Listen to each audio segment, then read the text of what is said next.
सतनाम साहिब बंदगी सभी भक्त आत्माओं को, सभी साधु संत समाज को, संसारी भूले हुए गुरुओं की कहानी यहाँ पर सदगुरु कबीर साहब अपने शब्दों में बतला रहे हैं। अब चलो सबसे पहले वाणी हम जान लेते हैं साहिब की वाणी। रामायणी नंबर 24। चंद्र चकोर की ऐसी बात जनाई, मानुष बुद्धि दीन पलटाई। पाखंडी गुरुओं के बारे में इसमें विवरण है। चार अवस्था सपने कहाई, झूठो फुरो जानत रहाई।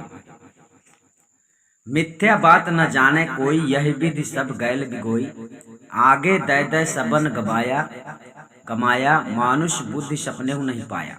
34 अक्षर से निकले जोई, पाप पुण्य जानेगा सोई। सोई साखी है, सोई कहंता सोई होंगे, तय निकरी न बाहर आओ। हाँ हजूर ठाड़ कहत हूँ, तय क्यों धोखे जन्म गवा। ठीक है। सतगुरु कबीर साहब अपने शब्दों में संसारी भूले हुए गुरुओं की बात बताते हैं। यहाँ पर चलिए समझते हैं।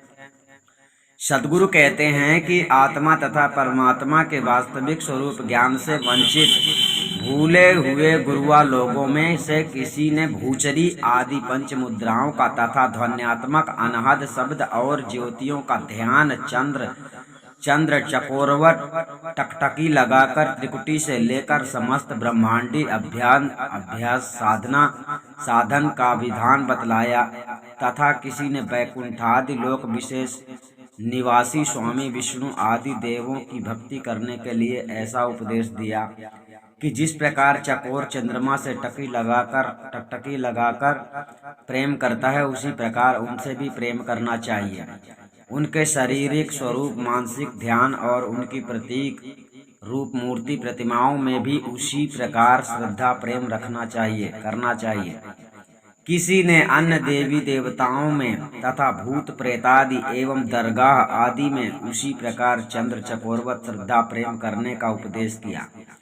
अतः इस प्रकार उन गुरुआ लोगों ने यह भ्रामक उपदेश देकर संसारी भूले हुए अज्ञानी मनुष्यों की सत्य विचारणीय विवेक युक्त मनुष्य बुद्धि को पलट दिया।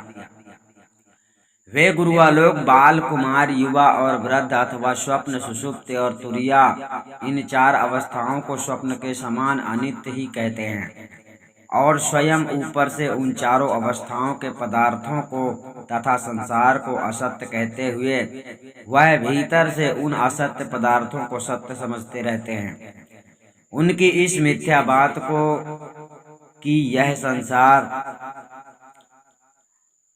स्वभावत मिथ्या है, किसी ने नहीं जाना।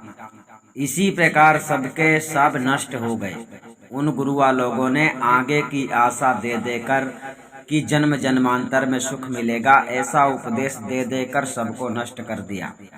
अर्थात ऐसा उपदेश दे देकर उन गुरुआ लोगों ने सबको सत्यासत्य विचारणीय मनुष्यत्व, सद्बुद्धि तथा वास्तविक सत्य सुख शांति से विमुख कर दिया कि जिससे उन लोगों ने मनुष्य उचित सद्बुद्धि को स्वप्न में भी नहीं पाया।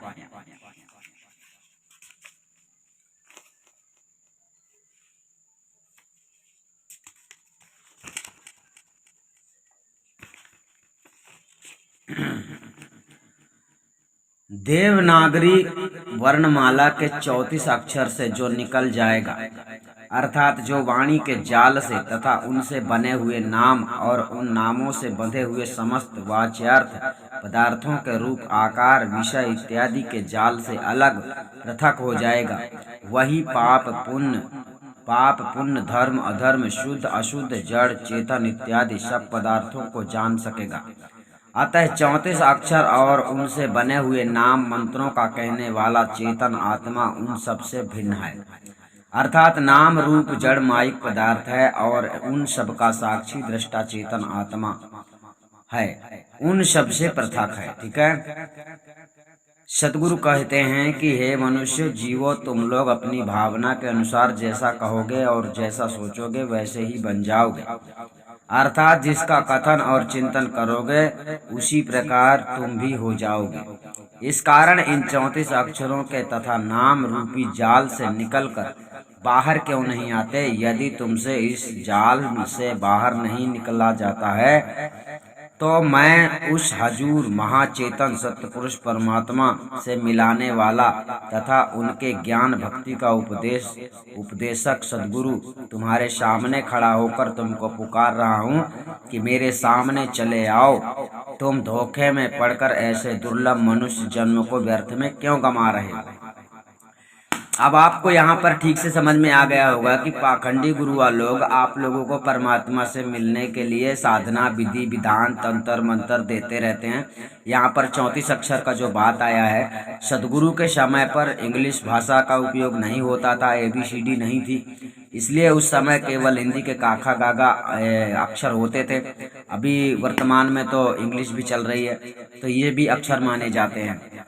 तो इसलिए पहले के जमाने के पहले के समय में जो सदगुरु की भाषा थी उसमें 34 अक्षर का बताया गया है। ये अक्षर उसके हैं जो काखा गागा होते हैं, और इनसे जो मंत्र तंत्र बनते हैं, लोग मंत्र जपते हैं, उनके लिए मना कर रहे साहब कि ये सब नहीं करना है।